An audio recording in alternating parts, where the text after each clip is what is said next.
Assalamualaikum warahmatullahi wabarakatuh. Tepangkeun pun wasta Sherly Amelie Saputri nomor absen 32. Di dieu abdi bade nyampikeun materi panumbu catur kanggo syarat penugasan sareng persyaratan ujian.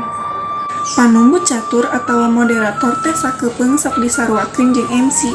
Panumbu catur jeung MC teh aya bedana. Panumbu catur nyaeta anu nyepeng kadali, ngatur jeung ngokolakeun dina hiji jirangan sesi kagiatan. Ari panata acara mah nyepeng kadali sakabeh kagiatan. Moderator teh pancena jalma anu minangka paneungah, hakim atawa wasit dina hiji kagiatan, boh sawala atawa rapat boh diskusi. Dina lumangsungna acara diskusi, panumbu catur kudu boga sikap netral, objektif, atawa teu mihak kana salah sahiji pihak. Upama aya konflik dina panumbu catur kudu bisa jadi panengah. Lengkah-lengkah samemeh pru ngalaksanakeun pancen jadi panumbu catur aya sawatara lengkah anu kudu dipilampah. Di antarana hiji, ngawasan pasualan anu luyu jeung jejer atau tema acara. Tuluy nyusun kalimah panganter samemeh mere kesempatan ka pangjejer. 2. Pikanyaho kaayaan jeung kasang tukang pamiarsa audiens pikeun milihan diksi atawa kekecapan anu merenah. 3. Mikanyaho kalungguhan pangjejer atawa narasumber. 4. Mikanyaho runtuyan acara lilana waktu anu disadiakeun narasumber, lilana waktu pikeun tanya jawab, jeung jumlah jirangan nanya jawab. Anu kalima, nataharkeun catetan singget pikeun ngingetan waktu nu disadiakeun ku narasumber. 6. Nyiapkeun buku catetan pikeun nyatet pokok-pokok penting nu ditepikeun ku narasumber. 7. Nyiapkeun raksukan atawa dangdanan anu merenah luyu jeung tema acara. Nu terakhir, 8. Nyiapkeun alat panuduh waktu. Perkara anu kudu dipilampah ku moderator. Sawatara hal anu kudu dipilampah ku moderator dina lumangsungna acara nyaeta: hiji, datang leuwih ti heula tibatan pamilon. 2. Pariksa sound system mikrofon, kasiapan slide presentasi materi. 3. Ngawanohkeun diri ka para narasumber samemehna. 4. Nyiapkeun biodata atawa CV, kurikulum vitae, urang anu bakal dibacakeun ku panata acara samemeh urang prak ngamoderatoran. 5. Maca heula biodata unggal pangjejer sarta pastikeun urang bisa baca kalawan bener eusi biodatana. Maham pancen panumbu catur. Hiji, bubuka. Tugas mimiti panumbu catur teh nyaeta muka lumangsungna presentasi, diskusi, seminar, lokakarya, atawa debat. Eusina basana ngucapkeun salam, ngedalkeun rasa syukur jeung panuhun pikeun kasempetan jadi panumbu catur. 2. Pangwilujeng ka pamilon, pikeun nembongkeun rasa someah jeung pikaresepeun. Hadena upama ngawilujengkeun sumping ka para pamilon anu geus aya di rohangan. 3. Padaran singget kasang tukang jeung tujuan presentasi, usahakeun sangkan pamilon ngarasa katarik kana materi anu dipedar ku pangjejer. 4. Wanohkeun pangjejer jeung topik presentasi. Dina waktu ngawanohkeun pangjejer diusahakeun sangkan pamiarsa ngarasa yakin kana kualitas jeung kamampu pangjejerna.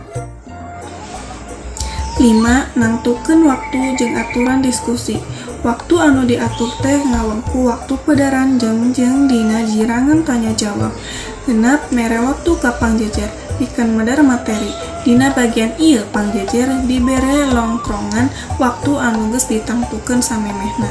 7. Ngarangkum eusi pedaran, nuliskeun pokok utawa anu dipedar, teu kudu panjang teuing tapi intina bae. 8. Ngahaturan pamilon pikeun nanya. Biasana sesi diskusi dibagi jadi sababaraha jirangan. Unggal jirangan dibere kesempatan pikeun 3 urang pananya.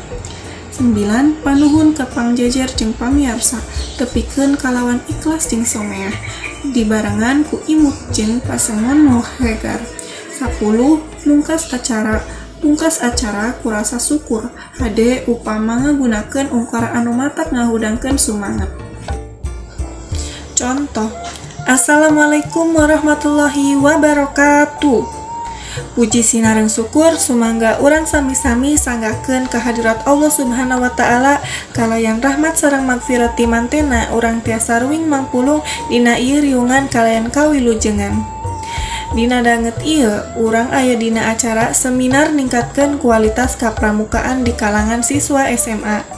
Kanggo mitembeuyan ieu acara, mangga urang ngaoskeun basmalah sasarengan supados ieu acara tiasa lumangsung kalayan kawilujengan ti kawit dugi ka akhir acara engke.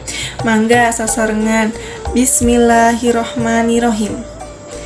Hadirin anu kusim kuring dipihormat, parantos katinggal ku urang dina waktos-waktos ayeuna kualitas atikan kapramukaan di urang ngalaman kamunduran. Tos tangtos deui dina kalangan siswa SMA, seueur pisan kabeungberat anu karandapan ku para siswa sareng pembina pramuka. Salami ieu teh para siswa mung ngaduheuskeun pramuka teh teori wungkul, padahal pramuka teh langkung lebet ka sistem bermain sambil belajar. Hadirin hormaten simkuring, pangajaran kapramukaan teh saleresna mah pikaresepeun margi tiasa ngipuk sikep jeung karep siswa anu alus. Naon bae atuh kiat-kiat pikeun ngarojatkeun kapramukaan di kalangan siswa teh, i patarosan tangtos baris tiasa kawaler dina ieu riungan. Wireh dina waktos ayeuna Dr. Haji Taufik Ismail parantos nedunan pangulem panitia.